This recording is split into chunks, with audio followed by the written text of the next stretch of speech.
자, 여러분들 안녕하십니까? 반갑습니다. 오늘 하루도 대단히 수고 많으셨습니다. 2022년 2월 14일 장마감 방송을 하도록 하겠습니다. LB는 지난 금요일 대비 3.73% 하락한 29,700원에서 마감을 했습니다. 종가 기준으로 3만원을 지켜내지 못했고요.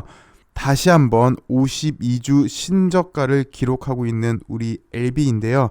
지금 이 가격은 이 당시 때가 이제 216인데 216 때보다도 더 낮은 가격을 보여주고 있습니다. 냉정하게 216 때랑 비교해도 객관적인 사실은 별로 나아진 게 없어 보입니다. 아직도 가시적인 성과는 없는 게 사실이고요. 그럼에도 좀 좋게 보자면 최근 하락은 LB 내적인 문제보다는 시장 외적인 변수로 좀 빠진 면이 있고요. 그 와중에 1년 전보다는 16대보다는 위드 코로나 사업도 장착을 했고 잠시 후에 보시겠지만 차세대 기술도 장착을 했습니다. 그래서 분명 나아진 것도 있겠지만 LB의 고질병 성과가 당장 나온 게 없다라는 한계가 있었던 하루였던 것 같습니다.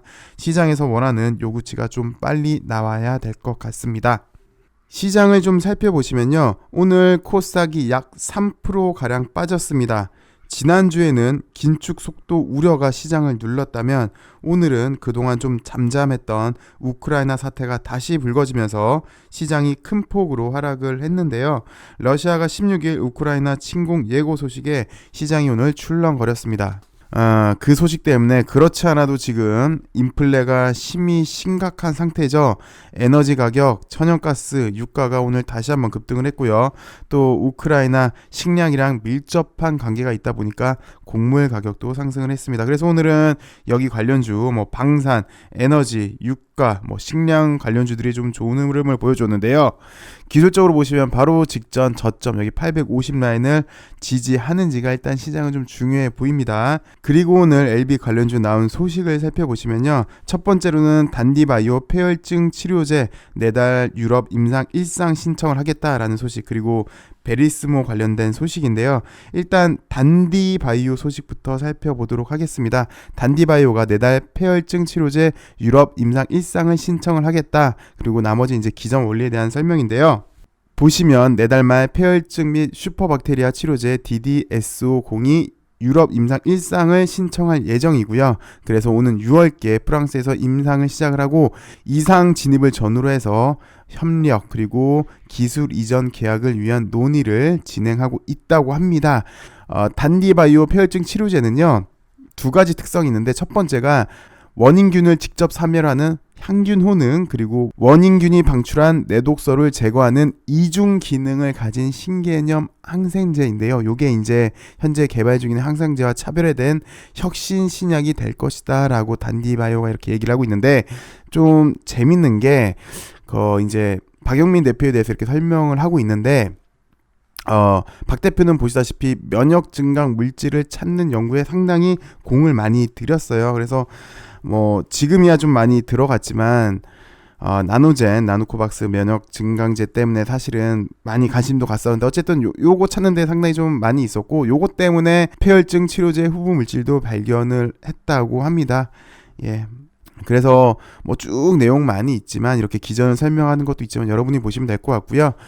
그래서 서두에도 나왔지만 일단 임상 1상을 신청을 할 거고, 요걸 위해서 프랑스 시아로와 이미 여기 계약도 맺었고 6월달경에 임상 1상을 진입을 할 수 있을 것 같다라고 얘기를 했습니다. 그래서 요걸로 이제 연구 협력 그리고 기술 이전을 위해서 글로벌 제약사도 논의도 진행하고 있다라는 데 일단 의미가 있는 것 같아요. 근데 오늘 단디바이오는 썩 그렇게 좋은 모습은 아니었죠. 좋은 소식을 냈음에도. 그리고 넥사도 잘 아시겠지만 글쎄요. 일단 나노젠도 상장이 될 거는 같습니다. 나노코박스가 좀 지지부진한데 어찌되었건 결국은 베트남에서 승인을 할 것 같고, 넥사로만 보시면 나노젠 지분도 갖고 있고요. 여기 단디 것도 지분을 약 55%가 좀 안 되게 54% 좀 넘게 갖고 있잖아요. 단디도 이전 상장을 하겠다라고 계속해서 발표를 했는데, 나중에 요게 또 잘 되고 한다면 분명히 시장에서는 이슈가 될 수 있어도 보이는데, 안타까운 건 조금 더 시간이 필요하다는 그런 단점이 있는 것 같습니다. 그다음 베리스모 소식인데요.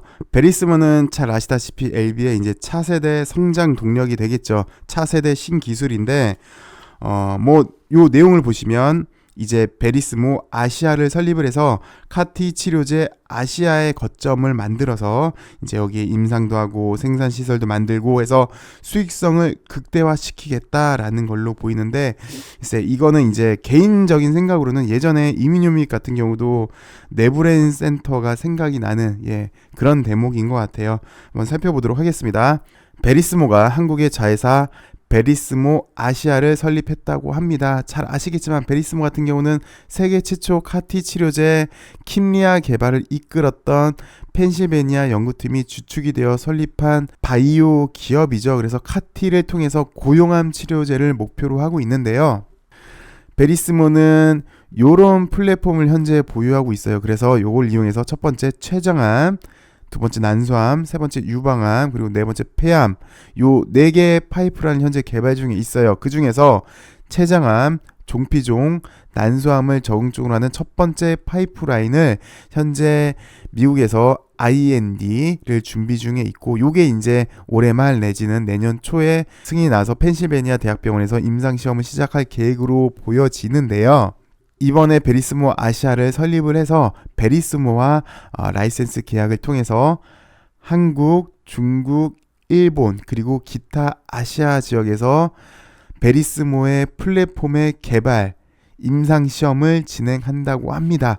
그래서 아시아 지역에 특화할 수 있는 카티 치료제 개발로 사업 영역을 확대하고 국가별로 전략적 파트너를 선정해서 공동 개발 형태로 시장 진입을 할 계획이다라고 얘기를 했으니까, 일단 아시아, 베리스모 아시아를 설립해서 아시아 시장 진출을 위한 거점을 만들었다. 특히 일단 동아시아 쪽에서는 시장이 큰 한중일을 타겟을 하겠다라는 걸로 보여지고 있고요. 그래서 현재는 일단 우리나라에서 국내 유수의 병원과 베리스모 플랫폼의 국내 생산과 임상 시험을 위해서 협상이 진행 중에 있다고 합니다. 그래서 이게 마무리되면 펜실베니아 대학병원과 협업해서 치료제 생산 시설도 구축을 하고 IND까지 제출할 계획이라고 하네요.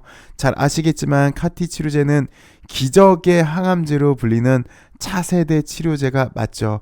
그만큼 또 가격도 비싼데, 근데 이게 단점이 현재까지는 일단 혈액암에서만 효과를 보였어요. 근데 잘 아시겠지만 암 같은 경우는 90%가 고형암에서 나오죠. 그래서 고형암에 대해서는 아직 좀 한계를 보여왔는데, 베리스모 이야기를 들어보니까 동물 모델 실험을 통해서 고형암 치료에 효율적이라는 게 이미 확인이 되어서 베리스모의 플랫폼이 기존 카티 치료제의 한계를 극복할 수 있을 것으로 기대가 된다라는 게 일단 사실 가장 큰 의미겠죠. 요게 이제 극복이 되니까 베리스모 아시아 거점을 만들어서 더 확대를 시키겠다라고 보여지는데, 이병걸 베리스모 아시아 대표는 베리스모 플랫폼을 이용해서 국내 췌장암 임상을 시장으로 해서 다양한 카티 항암 치료제 파이프라인을 갖춰서 아시아 대표 카티 치료제 개발사가 될 예정이다, 그렇게 할 생각이다라고 밝혔네요. 그래서 요게 의의가 있는 것 같아요.